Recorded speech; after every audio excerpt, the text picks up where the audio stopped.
I see what's over there already. Hold on, let me grab mine. Let me grab mine. Yeah, I'm gonna do this while you do that. I ain't got no commissioner to answer to. Hey, look, ain't nothing like being your own boss. That's all. Hey, they gonna change in a minute. They coming home. I see they coming on home. They coming on. They coming around. Definitely coming around. Because they know it's part of the meditation and the rehabilitation. You know what I'm saying? That's not nothing that's gonna just destructively hurt you. It's gonna constructively get you better. Right, right. So that's hold up. Before we even get to that, I gotta introduce you right, man. Come on then, Mo. Let's go. Hey, look here, man. This is my big uncle, man. I'm sure there's everybody else's big uncle, man. Brother, friend, family, man. I want to say thank you, man, for jumping on this. What's in your glass? Another week. My big homie Snoop Dogg is in the building. I want to give him a virtual toast, and you know we all congratulate him on his success and just jumping on here today. Cheers, salute. Success and nothing less. Absolutely. With that being said, man, you was saying something that was very interesting about just about cannabis and in general. Like you started that conversation, but I would love to hear more about that from the outsider's perspective. For a lot of times the athletes talk about it, the athletes fight for it. There's lawsuits going on about it right now in professional sports. Athletes feel like it helps in a tremendous way, and I can see slow progress right now. But I want to hear it from your perspective, from an outsider's perspective. My perspective is, I've spoken with a lot of GOATs, guys that played professional football, professional basketball, who were in the Hall of Fame, and they told me that when they used medical marijuana or cannabis, it helped them deal with their issues as far as injuries, as far as stress and just anxiety and things in general, that those pills and that medicine that the doctor give you side effects. This don't have those rare side effects. And at the same time, you got guys who, really need this as a medical prescription. You understand what I'm saying? It's looked at as something bad, but at the same time, the government is making money off of it. So it can't be that bad. It reminds me of prohibition when alcohol was, outlawed, and then all of a sudden it became, overnight a business. That's the same thing with this. If you're going to make it a federally governed business and you're making money off of it, you got to take the restrictions off of the athletes, off the entertainers, and off of those that's locked up for this same situation right here. And me speaking from the outside, because I was one that always advocated before it became legalized. And I went to jail for it, and I was blasphemized for it, and I was always looked at as the bad guy. But now I'm the good guy. But it's the same thing I've been doing. So it's like, if you could forgive me, you got to forgive the athletes and let them use what they need to get them by. That's not going to have those side effects that's going to cause that opioid effect that some of these athletes have, where their mind state and their mental health diminishes because of the pills that they were given. That's a fact. That's a fact. We all feel the same way. So don't need to trip about that. We have these conversations all the time, man. And it's not about just the THC. I mean, it's so many different positive things that's within that plant, that cannabinoid plant. So it's other side effects, Man, not even side effects, it's other positive. The CBD is one of the most important things about it, because my mom is 69 years old and she's a diabetic. Yes. And she's been they didn't cut her big toe off, all kind of stuff, taking insulin. When I gave my mama that CBD, her whole game changed. She was like, she wasn't having no pain. It wasn't having no side effects. She's able to move around now. So it's like, this is somebody that's a Christian, that's an evangelist. And she taking CBD because it makes her feel better. So it's not a crime. It's just they got to understand that what's the benefits of it, and that's the medical side. How long do you think before they come around? What you think? I think by the end of next year, the NBA and the NFL are going to take all of the marijuana restrictions off players, for the simple fact that that's petty. Now, if you're using steroids, if you're using controlled substances, then that, could possibly enhance your game or make you better or make you worse.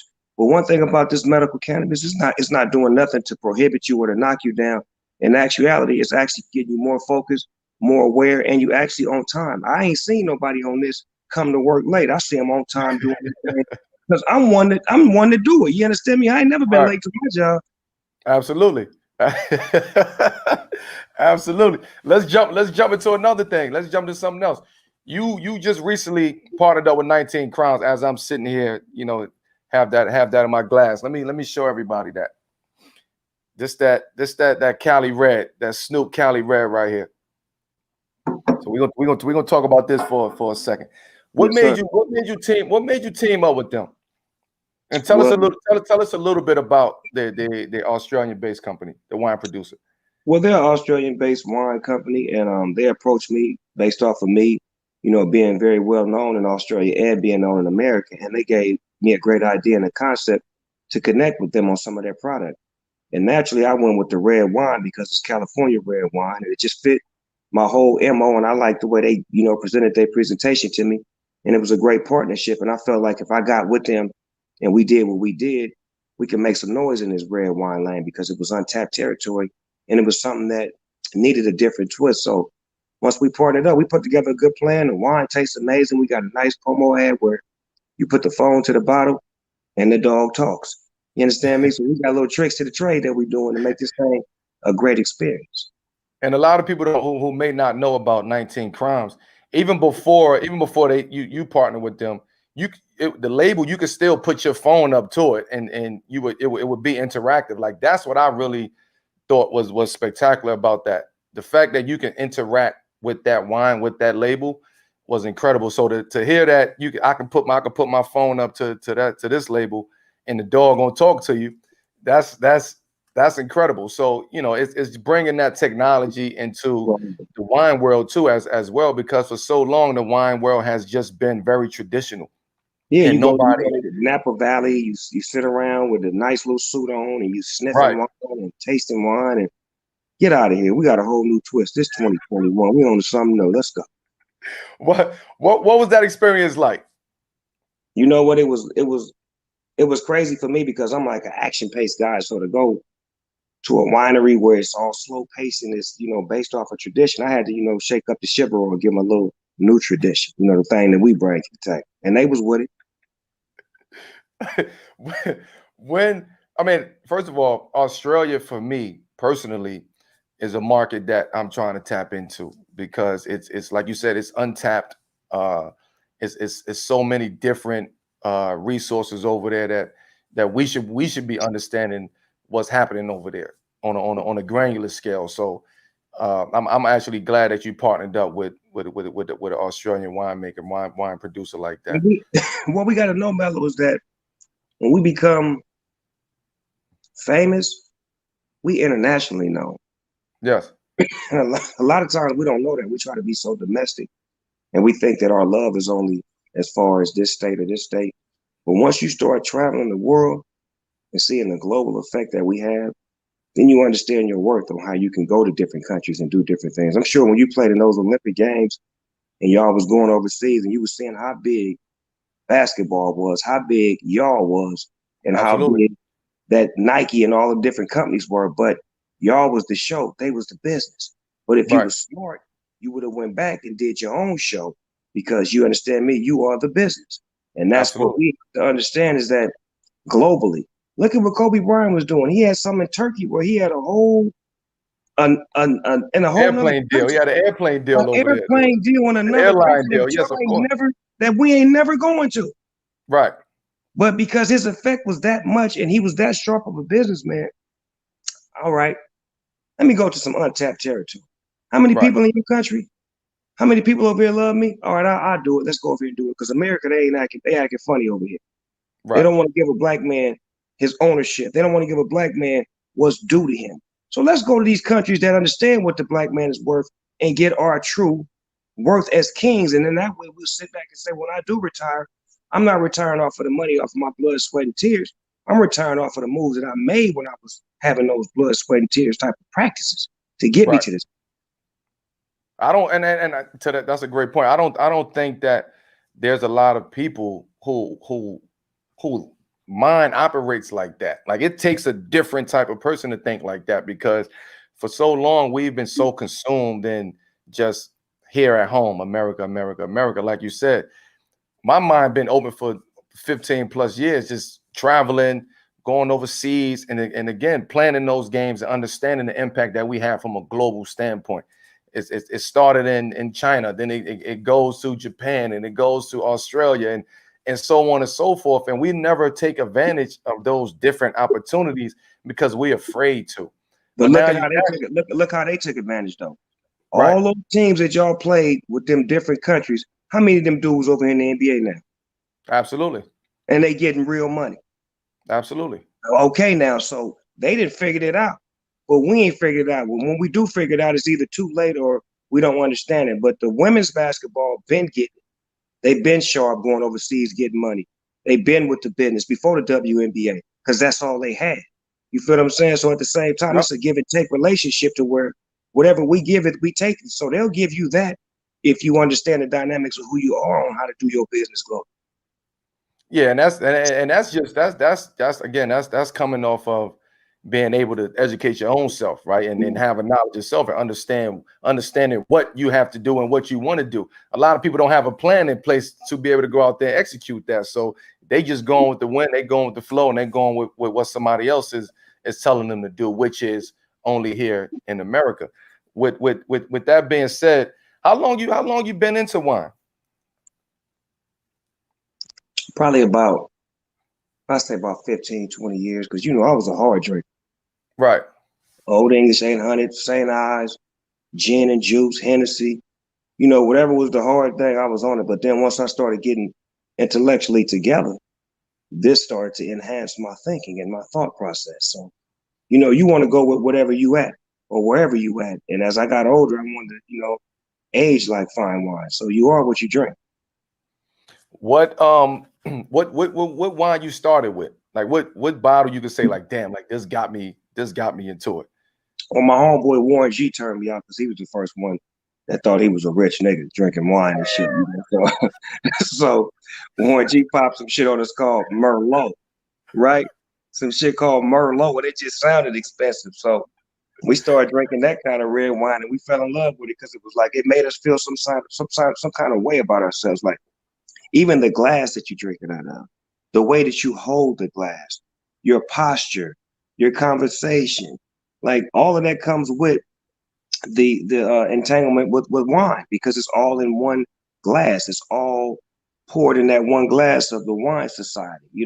Usually you say the wine community is just about as good as the cannabis community because it's great conversation. It's always peace and it's always good food. It's always something that's great. It's never a loud argument, a fight. It's always a great night when you got wine. Right. And it's always it's very social at the end of the day. Yes. Right? You like you said, you can sit there. I know for me, I'm gonna eat a good meal with a glass of wine. Like that's just Off the top. culinary goes hand in hand with wine and Kool-Aid and what you vice made versa. as a kid. Like as a kid, you had to have Kool-Aid. As an adult, you have to have wine with a great meal. You gotta have a glass of wine. I'm interested, man, because I'm I'm your young OG. Like I steady trying to find ways to reinvent myself, right? And reinvent what I'm doing, whether on the court or off the court. Like, how do you continue to reinvent yourself? Like, because that got to be a mindset first. But take me and the people that's listening to this through that. My process for reinventing myself is to stay true to myself first, and then to always have my ears and my pulse on the youth, because this is a young man's game, and it's always been that. When I came in the game as a youngster, I took it by storm, and I overwhelmed everybody, and I was the great. And you can't get them young days back. So what you do is you tap into the youngsters, and you let them tap into you. You let them use you while you learning from them. And then what I did was I created a lane for myself to become Uncle Snoop, as opposed to some old, washed up, mad rapper. But I was more like an uncle, a consultant, someone that you could, count on, that could be there for you, that wasn't going to talk about you, that wasn't going to bash you, that was going to be an ear, that was going to be confidence, be wisdom. And that to me helps me reinvent myself by staying in tune with the youth, and still doing me, not trying to, rap their way or do the things they do, but, shoot my shot the way I shoot. I take the two. I ain't got to pop the threes like the youngsters do. I'm going to go to the hole and get that easy bucket. You know, shooting percentage is real high because I ain't finna shoot them threes like Steph in the new era. I can Right, pop a three from time to time, but my game is inside because I'm right, big game. You understand what I'm saying? So I understand my game, but I can adjust to shoot threes if you need me to. But coach, I'm better if I gonna get this 20 points and this 10 rebounds and 13 assists a game instead of trying right. to put 35 points. Because you know who you are. That's what I do well. Right. So don't try to put me in a box and make me do something else that I don't do well. And then you frown upon me when I don't do that thing well. So it's like, I'm coming off the bench because my number is gonna stay the same. right, My number is gonna stay the same because I'm gonna play my same game. And if I do come off the bench, it's a problem for the team we playing against. Because ain't nobody on the bench better than me because I'm really a starter. But right, I understand my role now as an older guy. I come off the bench, put up 20. I'm still putting up 20 like a starter because this guy over here, he's inexperienced. He can't stop me. He don't even know what I'm gonna do to him. I'm gonna teach you. right. But hell yeah, I agree with you. I don't think most people look at it like that, or they're afraid to look at it like that. And then they're afraid to reinvent themselves. They're Do you afraid to agree? be less than what they Do were. you agree with that? A lot of people are afraid to be less than what they were as far as labeled as. But if you never paid attention to the label, you don't pay attention. Like I told Deion Sanders, he called me after the versus battle, and he was like, "Snoop, your performance was Hall of Fame. The things you did, the way." And he was saying, "Did you?" I said, "Deion, I don't get a chance to watch my highlights because I'm too busy trying to play the next game. Right, So I couldn't feel what he felt, but I understood what he felt. But my thing is, I got to go do some more things because I ain't done playing the game. Now, when I'm done, I may be able to look back at my highlights and say, man, I did that well. I was amazing when I did that. That was a great song. That was a great performance. That was a great night. But right now, I'm too busy trying to do it, so I can't watch it. Because if I get caught up in my own hype, then I ain't gonna be as good as I'm supposed to be." that's a true that's like a true hooper mentality right there, or a true athlete mentality right there. But the athletes that's at that level who are able to and feel comfortable to say that. Like, I don't watch my highlights at the end of the day.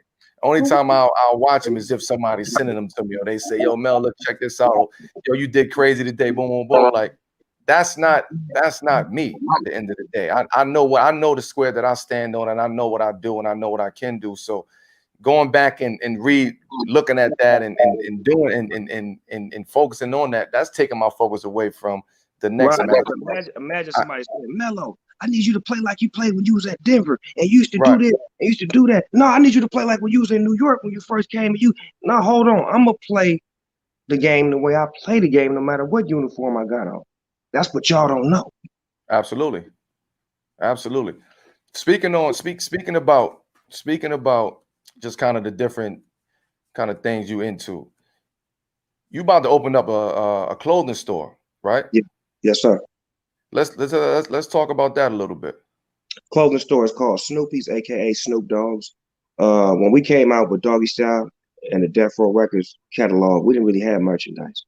And we really wasn't smart enough to understand what merchandise meant. So me being a businessman and owning my album cover, Doggy Style, I felt like it only made sense for me to go back and build some merchandise, some product, and build a store around Snoop Dogg and all things Snoop Dogg. So this will be the first official store where you can get all Snoop Dogg merchandise, from hats to beanies to pillows to jackets to music to everything and anything that I've ever done. And it's dedicated to me and the people that love me because I never really was a guy that was focused on merchandise in the beginning of my career. I was focused on being the dopest rapper in the world and taking out any motherfucker that had a problem with it. And business was not on my mind. I was so busy being the show. You get me? So now as I become a grown man, it's called what? Show business. So I had to go back and get that business to add to the show. When is it? When is the store opening?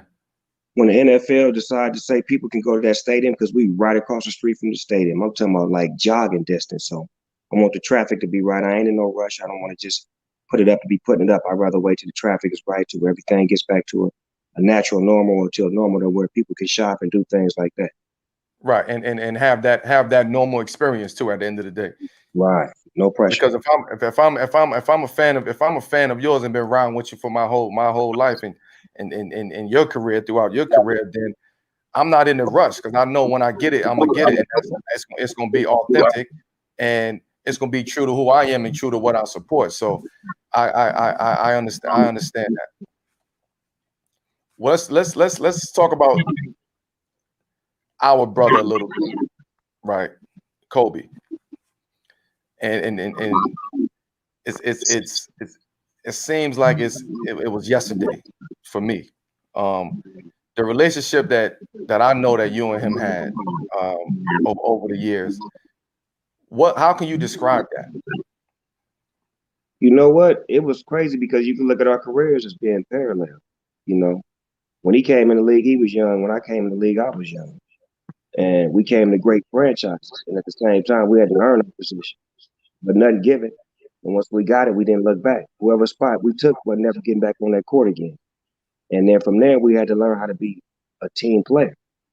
From learning how to be a team player, we had to learn how to be a family man. Then from being a family man, we had to learn how to adjust later in our careers to not being as good as we were or as best as we could be. Then we had to adjust to the part of life after being the best basketball player in the world, to being a businessman, a father, and an advocate for women and basketball for girls. So to me, that's the perfect mirror of what my career was as far as the things that I've done with my football league and becoming a family man and, being a leader and a team player, going to No Limit Records, coming back home and building my things with the community that I'm from, and just watching me and him grow as friends, to be able to call him and say, man, that was beautiful what you did, that movie you did about your basketball thing, and him to call me and tell me, man, when you did that thing, that performance, like when we would see each other, it would be more congratulations about me seeing his highlights and him telling me about my highlights. So those were moments that I could celebrate my highlights because one of my friends and one of the guys that I looked up to on the basketball court appreciated what I done as much as I appreciated him. And we had no problem saying it. And whenever I would come to a game, if he was in the game, he would make it a must to come give me some. If it's during the game, after the game, before the game, he would break his back to get to me the same way he would do to him. Absolutely. And so be a violation because it's like, Snoop Dogg in there smelling like that stuff. But he still went over there and gave you some. Now he back on the court smelling like that stuff.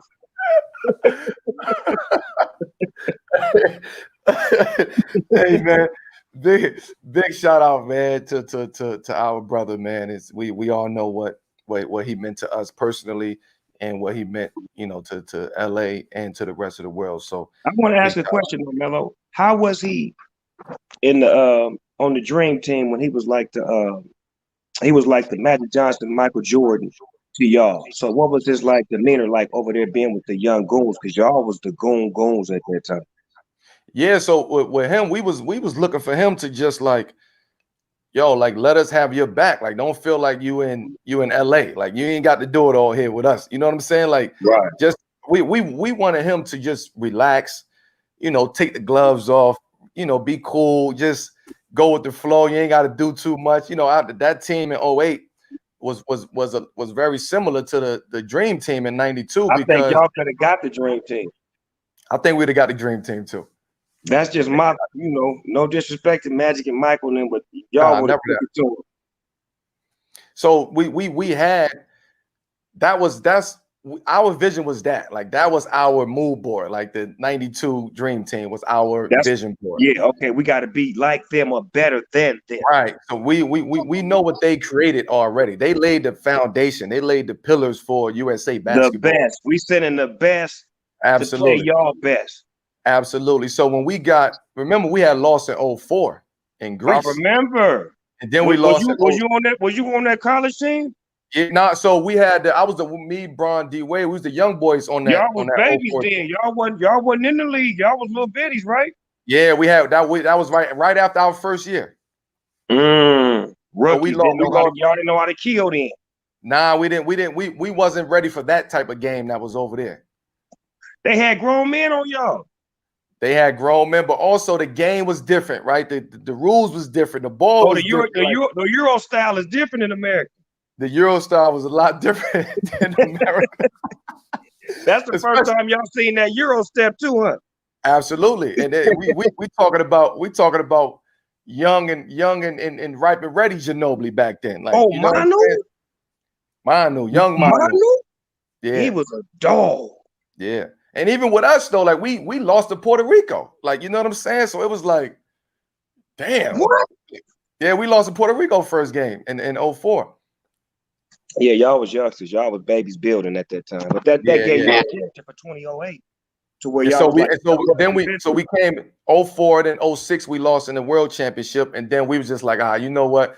We gotta go get the dogs, like best of the best. You know what I'm saying? And so Cole came on the team, and it was just like, yo, look, we the redeemed team. Like we gotta redeem ourselves from 04 and 06.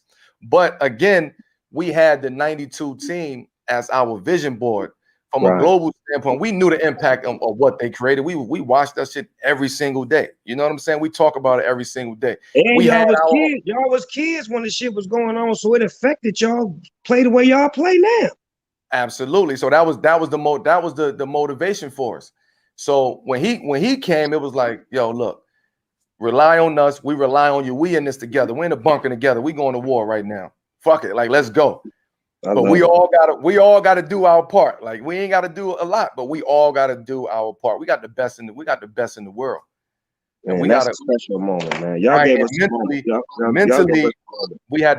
we had to lock in and that on that 08 team. And we did that. He was the older guy, he was the older veteran, he was the OG on the team. So with us, we just knew that we had to have his back. Let me tell And you what y'all did, though. Let me tell you what y'all did for him. Y'all put so much fire in him. He went and got him another championship. Yeah. Another two. Nah, he got that's a fact though. That's a real fact He because went and got two more. he took that energy and that mindset of what we created in 08 and added on to what he already had. Right.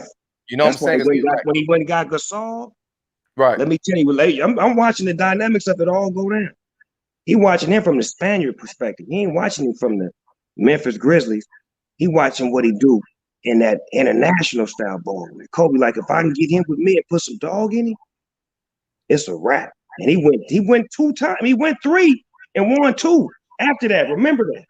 Yeah, absolutely. Of course. Y'all put that in. And I always say, man, like, could we have done it without him? I don't know. Could he have done it without us? I don't know. But I can say one thing, that group right there would be one of the most iconic groups that will ever grace this planet when it comes to the sport of basketball. Like ever. I can tell you that. And we created our own lane. 92 Dream Team had their lane, and that 08 Redeem Team, we carved out our own lane for the rest of the world. So Cole was a very integral part. And that you said something earlier, man. And the shit just kicking back into me when you was talking about your album cover, how you own your album cover. Explain that, because a lot of people don't understand what that means. Well, the album cover doggy style, the artwork with the dogs and all that. My cousin Joe Cool was fresh out the penitentiary when he drew that album cover for him. When Death Row did a deal with him, paid him work for hire, but they didn't own the rights to the artwork. So years later, after the album and things went different ways, I cut a deal with my cousin to buy the rights to my album cover because he officially drew them. So I cut a deal with him to get my album cover back. So I own the album cover, but I don't own the album. Wow. So I can sell all of the marketing and the merchandise and connect it to that album without consenting with nobody. But when it's time for them to sell that album, they got to holler at me to clear that album cover. Now, did you know that then? No, I didn't. Just strategically, shit just works out sometimes when you got to, you're doing the right thing come back to you. Because remember back then, I didn't get no publishing for the Chronic album. I didn't get no publishing for this album because I didn't know what the shit was. So imagine all of the money that I lost. But it wasn't about the money. It was about me learning how to get my feet up under me and learning how to position myself as an artist. So I attribute that to the financial, dispense as far as whatever I didn't make, I made up for it with the game that I got, the information, and how I learned how to carry myself and present myself as a rapper and become a businessman sooner after that. Wow. And a lot of people wouldn't really understand that, and that's why I asked that. I understand it, but people who's probably watching this is like, yo, what he mean he owned his album cover. But that information right there says a lot. For one, it says the maturity that you had over the years to take the onus into your own hands, the growth that you had to have, the mindset that you had to have to be able to go to your cousin and strike that deal and take, not take it, but get that from him. Whereas you fast forward however many years later to now, you about to open up your own store because you didn't know about the merchandising game back then. It wasn't something that you was trying to learn, or maybe you didn't understand it back then. Now you understand it 360 degrees, and you about to open up your own store. So that's nothing but a cycle of success right there. Yes, sir. You do so much, man, in our community, in the Black community as a whole, man. You do so much for kids. You do so much, for your city and your town. Hollywood, we all know what you do. You're one of the biggest stars out there. What else are you working on? I know you're working on some other shit. Well, to be honest with you, I created a football league for the special kids, for the special stars, all of the special need kids in Southern California. So we got Snoop Special Stars, where we deal with the kids who have special needs, disabilities, and we get them out and we show them a great time and we show them how to interact. And we have coaches and mentors and kids that come out and work with them. We've been doing it for 3 years. And it's such a great experience, Mello, when you got a kid who really doesn't get the attention they deserve and parents don't really know how to deal with them, because when you have a kid that has a special, you know, disability, you really are not taught how to deal with it. So we're actually dealing with it and giving them fun. They dancing, they having a good time, and they seem to be enjoying life as regular kids. And that's the things I like providing. That's, really with no cameras, but it's giving happiness and it's giving hope and it's saving lives. And it's not just kids that's in my program. We even have a 70-some-year-old man that's in my program, and we had a banquet, and we had a performer come out and dance, and everybody was dancing. So the dancing that came to an end, and everybody was sitting down, and then the older man, 70-some-year-old man, was still dancing. He was dancing, and they was trying to get him to sit down, and I grabbed the mic, and I was like, "No, let him dance." And then when he finished, his wife came to me and said, "Baby, my husband ain't stood up and danced in over 30 years." It Wow. just it broke my heart, but it was tears of joy that we could do that. You understand what I'm saying? Like, impacting so many people with this special star stuff. And it's we say it's Snoop Special Stars because it has no limit on it as far as age, but it's really designed for the kids so that way they can learn how to grow with their disabilities and be treated as regular kids in society and not be looked at as somebody that looks different, walks different, talks. We all the same. Love is love. That's powerful, bro. Congratulations on that. I'm sure you're gonna continue doing that. I'm a fan of your youth league, right? That's a Snoop football league, right?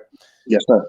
So what what made you start that, for one? But also, do you think that was another reinvention of yourself, right? What do you think that was a different turning point in your life, not your career, but in your life?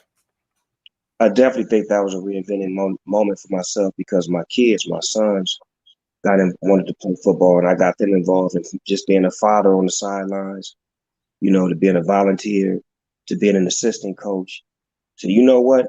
I don't see this helping out my community and the kids that come from my community. I'm creating my own league for urban kids in the community so they can have football without as much money involved. And we created that, and then that, became such a great experience that we started sending kids to high school left and right. We started sending kids to Division I programs. And we had a kid go to the Super Bowl. And we had a kid go to my favorite team, the Steelers. And we had a kid go to the Buffalo Bills and to the Raiders.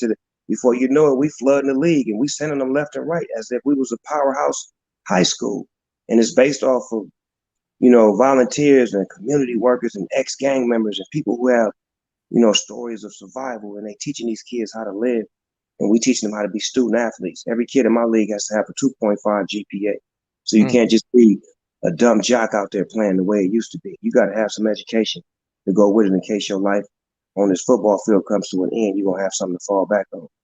And I just And feel like that was a reinventing moment because it helped me tap into being a better father, being a better man, and just being a mentor and a coach. Like, I didn't even know I was a coach, Melo. I didn't know I had the abilities to teach and to educate. But through this, it showed me how to coach in life as well as on the football field. and that shifted your whole thought process once you got involved with that, I assume. All the way. Different man, different way of thinking. I stopped smoking weed for about 160 days my second year coaching because I came to practice one day. And one of the kids was like, Coach Snoop, you smell like when my mom boyfriend come over. I was like, damn, that's fucked up. And I had to, Yeah, check myself and say, if I'm gonna be coaching these kids, the first thing I'm gonna do is make sure I'm on point, like mentally aware, physically, and all of that. So I'm gonna take that out. When I practice, go to practice, no smoking. After practice, I can get down. Before, nothing happened. I don't even want to come up there with the scent on me. I want to come up there smelling like the finest cologne, having my, my little notebook pad with all my plays and things on it, and really my whistle on my neck, my beanie on, in coach mode. And that reaffirmed to those kids that I'm not Snoop Dogg. They call me Coach Snoop for a reason because I'm really a coach. right. I'm a big fan of that show that you created with that. So I watched that, on a daily basis. And Very, Melo, very. all them boys going to Division 1 right now. J-Rock going to USC. He got Uh-huh. college. Remember Jalen, the one who lost his mom? Yep. I connected him. Odell Beckham fell in love when he took him to the Nickelodeon night. The boy getting good grades. He on his way to USC. So things like that we do, that wasn't even about me having a camera on the show. Somebody that I worked with was like, man, this stuff too good. You got to let the world see this. I was doing it for like 10 years before I even filmed it Right. because I wasn't about the attention. I was just doing it. And I didn't want all that. I just wanted to just be a coach. And once they put the cameras on, I'm like, damn, I'm doing some great work. Like I say, I don't get to watch my highlights. And when I seen this work, when they played it back for me and I seen how powerful it was and how I meant so much to these kids and these families, I'm like, damn, I'm really impacting my community without even trying to, like, not even thinking about it, just doing me. That's when you know you found your purpose in life. That's when you know. Like you said, you don't really look at your highlights, but when they sat you down and you watch that shit, you realize, damn, this is a greater purpose in my life to be able to impact not just one kid, but families all across the spectrum. And I seen it, and I was impacted by that from watching that and viewing that and sitting down there, an avid viewer of that show. So I'll take my hat off to you for doing that and reinventing yourself when it came to that back in the community. Um, let's jump into some music, man, because that versus battle Mm. for me personally, to see the two dogs together like that was more powerful than anything, right? Forget I don't even, that wasn't a battle to me. I don't think the verses they shouldn't even be called battles because it's not even a battle, right? It's a celebration of greatness of an art form of two great people, two great artists. But to see you and X on that stage was incredible, man. Like, what was that like at the end of the day? And how did it come about? How did it come about? I know Swiss, and I know the work that he puts in behind the scenes to make that shit happen. But as an artist, how did it come about? it it was a couple of people that was supposed to be, in the versus battle, but it didn't happen. So fortunately, DMX was flying to LA to work with Swiss Beats, and I was available, he was available, and it just flew in the air that, damn, what if DMX and Dog went at it? Two dogs. Two And dogs. this shit just felt good just hearing it. It's like, damn, that shit. Like, we start thinking like wrestlers now. Like, what kind of promo could we do? What kind of ads could we do? You know what I'm saying? With two dogs barking and fighting and all kind. Like, nigga, this shit right here gonna be hard. And then we start thinking about the era. Like, I ran the rap game from 92 to 95. Tupac and Biggie had it from 95 to 97. DMX had that motherfucker from 99 to about late 99, early 2000. So it made sense for me and him to get into that arena, considering that we both had the rap game at the palm of our hands in the era where it was hard to hold it, but we held it for a while. And we had a mutual respect and a mutual love for each other. So it wasn't going to be a disrespectful battle where I don't like you, or you from the East Coast, or you from the West. It was going to be one of those things where it's going to be definitely animated. It's going to be definitely aggression and songs that are hard, but our songs are going up against each other. We're not going up against each other. And once we put that perspective in the air, and me and him, we great at being live on the stage. We great at being MCs. So once we start chopping game and talking and loving each other, and our music start playing, like one thing about music, you can't fake that shit. Not at all. That energy is different.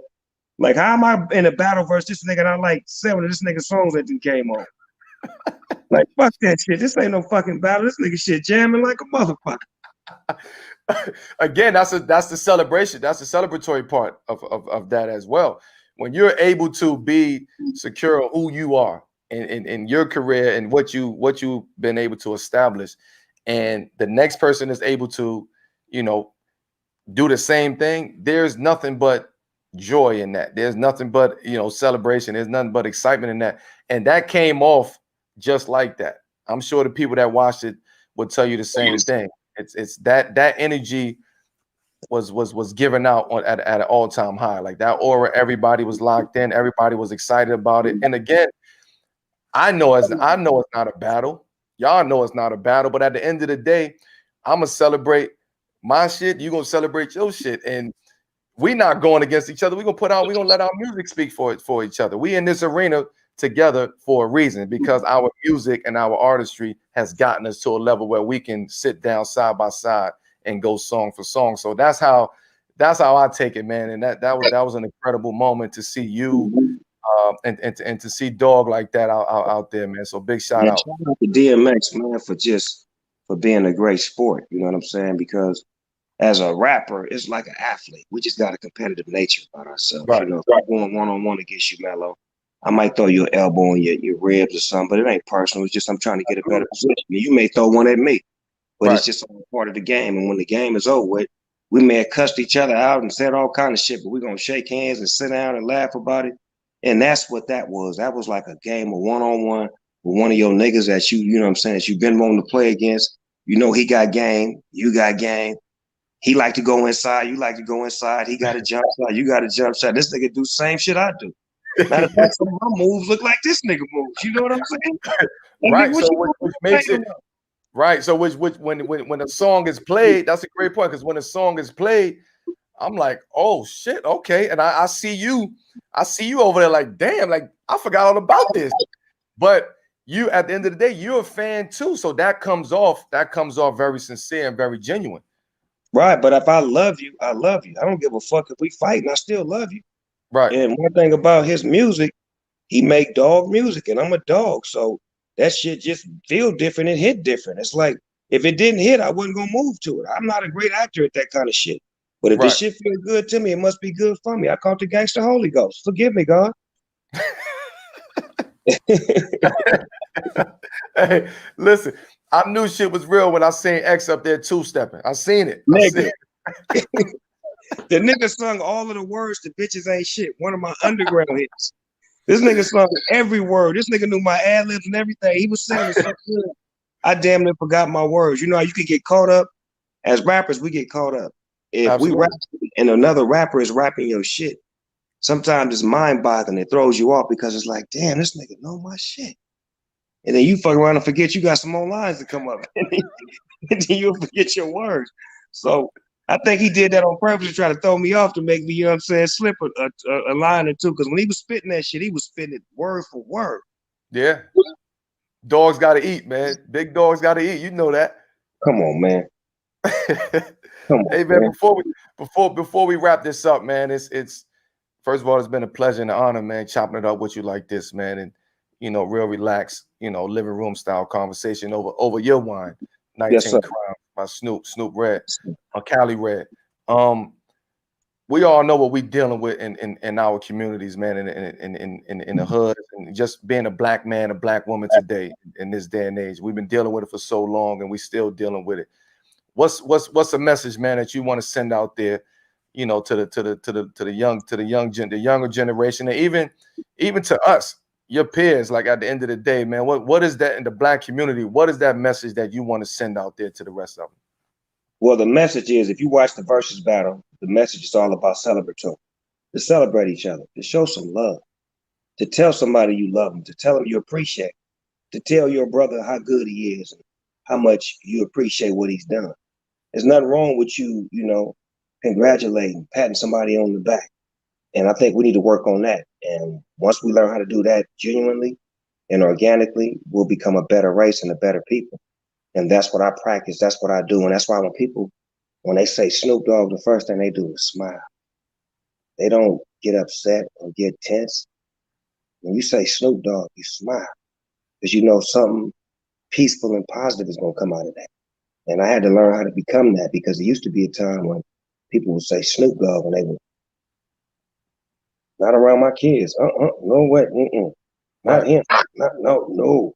He got gangbangers with him. No way. Right. Now it's like Snoop Dogg. Sure, bring him in. My grandma love him. My kids love him. My mama love him. You get what I'm saying? Because I had to work on it getting better. So if we can work on that, as far as, you know, letting people know how much you love them, it'll come back full circle. Let's not worry about me. Let's worry about we. Because we can only get better if we command and appreciate each other, as opposed to looking out for yourself.